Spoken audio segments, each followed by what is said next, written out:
അസ്സലാമു അലൈക്കും.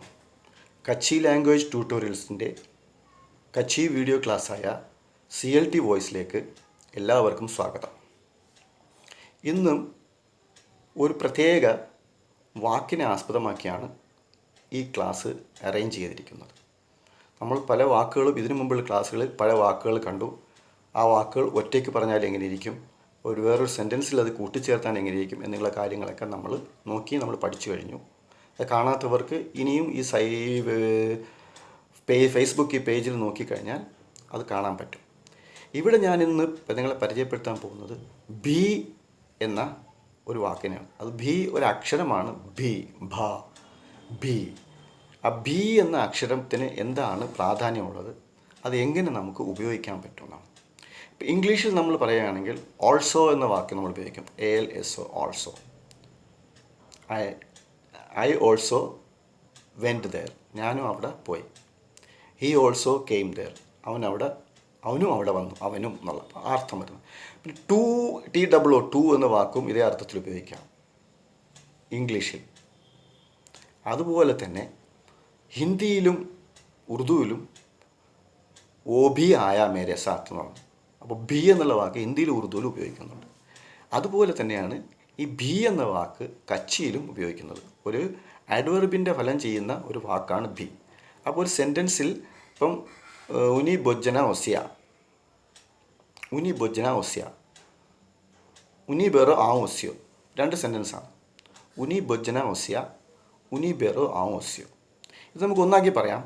ഉനി ബൊജ്ജന ഒസിയ, ഉനി ബെറോ ആവും ബി ഒസിയോ എന്ന് പറയണ്ട. അതിന് പകരം ഉനി ബൊജ്ജന ഒസിയ, ആവും ബി ഒസിയോ, ഉനി ബൊജ്ജന ഒസിയ, ആവും ബി ഒസിയോ. അപ്പം സെൻറ്റൻസ് നമുക്ക് ചെറുതായി കൊണ്ടുവരാം. ഉനി ബെറോ ആവും ബി ഒസിയോ. അതുപോലെ തന്നെ ബാറു ഒസെൻത, ബാറു ഒസെൻത, ഉനി ബെറോ ബേൻ ബി ഒസൈ, ബാറു ഒസെൻത, ഉനി ബെറോ ബേൻ ബി ഒസൈ. രണ്ട് സെൻറ്റൻസാണ്. അപ്പം ബാറു ബെറോ ബേൻ ബി ഒസൈ. അപ്പോൾ ബേൻ ബി ഒസൈ എന്നുള്ളത് അതിൻ്റെ കൂടെ ചേർത്ത് കഴിഞ്ഞാൽ എന്നുള്ള അർത്ഥം, സഹോദരിയും പോയി. മൂഞ്ചോ ഗരെ ബൊമ്മാടു ആയാ ഹുവ, എൻ്റെ വീട്ടിൽ 2 പേര് വന്നിരുന്നു. ഉനി ഭേറോ MLA ബി ഹുവോ. അപ്പോൾ ഉനി ഭേറോ MLA ബി ഹുവോ, 2 പേര് വന്നിരുന്നു, അവരുടെ കൂടെ MLAയും ഉണ്ടായിരുന്നു. ബാഡോ ബേറോ MLA ബി ഹുവോ, അങ്ങനെയും പറയാം. ബാഡോ ബേറോ MLA ബി ഹുവോ. അപ്പം MLAക്ക് നമ്മൾ ഒരു ഇത് കൊടുക്കുകയാണ്, പ്രത്യേക ഒരു പ്രാധാന്യത കൊടുക്കുകയാണ്, പരിഗണന കൊടുക്കുകയാണ്. 2 പേര് വന്നിരുന്നു, അവരുടെ കൂടെ MLAയും ഉണ്ടായിരുന്നു. അപ്പോൾ ബി എന്നുള്ള ശബ്ദം നമുക്ക് വേറൊരു വാക്കിനെ കൂടി കണക്ട് ചെയ്യാൻ വേണ്ടി, ഒരു സെൻറ്റൻസിൻ്റെ കൂടെ വേറൊരു വാക്കിനെ കൂടി കണക്ട് ചെയ്യാൻ വേണ്ടി ബി ഉപയോഗിക്കാം. നമ്മൾ നിത്യേന സംസാരിക്കുമ്പോൾ നമ്മൾ ഈ ബി കണക്ട് ചെയ്ത് പലയിടത്തും ഉപയോഗിക്കുന്നുണ്ട്. ആയിക്കട വസന്ത, പാം മിസീത്ത് വസന്ത, ആവും ബി അച്ചാത്തോ. ആവും ബി, അവിടെ ആവും അച്ചാത്തോ എന്ന് പറഞ്ഞാൽ മതി. പക്ഷേ ആവും ബി എന്ന് പറയുമ്പോഴത്തേക്കും ഞാനും, ഐ ആം ഓൾസോ കമ്മിങ്, അവിടെ ഒരു ഊന്നൽ കൊടുക്കുകയാണ്, ഞാനും വരുന്നു. ആയിക്കട വസന്ത, പാം മിസീത്ത് വസന്ത, ആവും ബി അച്ചാത്തോ. അപ്പോൾ ബി എന്നുള്ള ശബ്ദത്തിന് അത് ഒറ്റയ്ക്ക് നിൽക്കുമ്പോൾ നേരത്തെ പറഞ്ഞ പോലെ തന്നെ, നേരത്തെ വാക്കുകൾ പറഞ്ഞതുപോലെ തന്നെ, ബി ഒറ്റയ്ക്ക് നിൽക്കുമ്പോൾ ബിക്ക് യാതൊരു പരിഗണനയും നമ്മൾ കൊടുക്കുന്നില്ല. അതൊരു സെൻറ്റൻസിൻ്റെ കൂടെ ബി നമ്മൾ ചേർത്ത് കഴിഞ്ഞാൽ അതിനർത്ഥമായി ആ സെൻറ്റൻസിന് ഒരർത്ഥം തന്നെ മാറിപ്പോകും. സവാരെ സുബൂജോ ആവും കോച്ചി ഒസാന്തോ,